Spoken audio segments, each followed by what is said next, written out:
দর্শক, এই মুহূর্তে আমরা রয়েছি রংপুরে যে হারাগাছ পৌর এলাকা সেখানে, এবং যদি বলে রাখি যে আসলে এই এলাকাতেই কিন্তু মূলত বাংলাদেশ জাতীয়তাবাদী দল বিএনপি এবং জাতীয় পার্টির সাথে হেভিওয়েট প্রার্থীর সাথে প্রতিদ্বন্দ্বিতা করেছেন এনসিপির সদস্য সচিব এবং 11 দলীয় জোটের প্রার্থী আক্তার হোসেন। এবং এখানে প্রতিদ্বন্দ্বিতা করার পর তিনি কিন্তু বিজয় লাভ করেন এবং এরপর কিন্তু তার যে প্রথম সফর সেটি কিন্তু সেই হারাগাছ পৌর এলাকাতে কিন্তু তিনি করছেন। এবং কিছুক্ষণ আগে কিন্তু তিনি এই হারাগাছে এসেছেন এবং তার যে দলীয় কার্যালয় সেখানে কিন্তু তিনি অবস্থান করেছেন, নেতাকর্মীদের সাথে কথা বলেছেন এবং ফুলের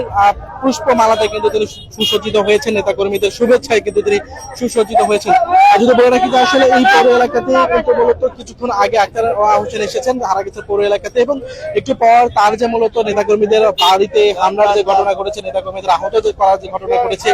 কিছুদিন আগে যে সহিংসতার ঘটনাটি ঘটেছে, সেই ঘটনার প্রেক্ষিতে কিন্তু নেতাকর্মীদের বাড়ি, তারা কিন্তু বাড়িতে যাবেন, সেখানে কিন্তু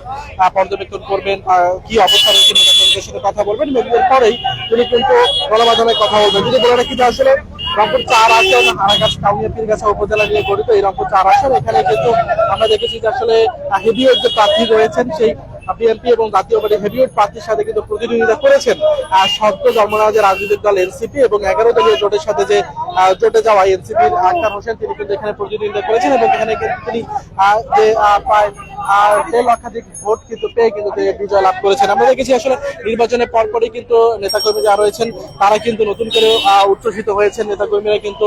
নেতাকর্মীদের মধ্যে আমাদের উল্লাস কিন্তু আমরা দেখেছি। আর যদি বলে রাখি যে আসলে আক্তার হোসেনের এই সফর সেটি কিন্তু নির্বাচনের পর প্রথম সফর আমরা দেখেছি এবং নেতাকর্মী যারা রয়েছেন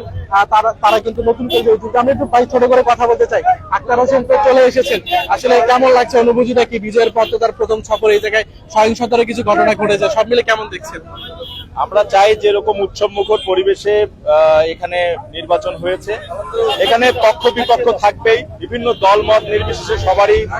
সমর্থকরা থাকবে, কিন্তু আমরা চাই সকলের কাঁধে কাঁধ মিলিয়ে আমাদের এই বাংলাদেশকে সামনের দিকে এগিয়ে নিয়ে যেতে হবে। যেহেতু আক্তার হোসেন শুধু এই কাউনিয়া পীরগাছা বা হারাগাছের নেতা নয়, আক্তার হোসেন কিন্তু সারা বাংলাদেশের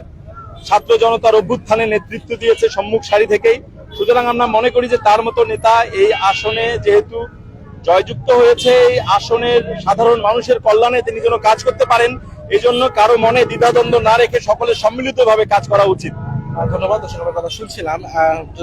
একজন এনসিপির কিন্তু নেতার সাথে কথা শুনছিলাম এবং যে 11 দলীয় জোট, সেই 11 দলীয় জোট থেকে কিন্তু রংপুর 1 আসন থেকে কিন্তু তিনি সরে এসেছেন এবং তিনি কিন্তু রংপুর 1 আসনের প্রার্থী ছিলেন। আর যদি বলে রাখি যে আসলে আক্তার হোসেন কিন্তু এর মধ্যে যে হারাগাছের যে একটি মসজিদে কিন্তু নামাজ আদায় করবেন এবং এর পরপরই কিন্তু সেসব ক্ষতিগ্রস্ত যে নেতাকর্মীর বাড়ি রয়েছে সেই বাড়িগুলো তিনি কিন্তু পর্যবেক্ষণ করবেন, তার নেতাকর্মীদের সাথে কথা বলবেন এবং এর পরপরই যে গণমাধ্যম কর্মী যারা রয়েছেন তাদের সাথে কিন্তু কথা বলবেন। আর যদি বলে রাখি তাহলে নির্বাচনের পর কিন্তু হারাগাছে তার আক্তার হোসেনের যে প্রথম সফর সেটি কিন্তু আজকে হচ্ছে এবং নেতাকর্মীরা বা 11 দলীয় জোটে যারা প্রার্থী যারা রয়েছেন, বিশেষ করে হারাগাছে যারা সাধারণ মানুষ রয়েছেন, তারা কিন্তু নতুন করে উজ্জীবিত হয়েছে এবং শুভেচ্ছা জানাচ্ছেন আক্তার হোসেনকে।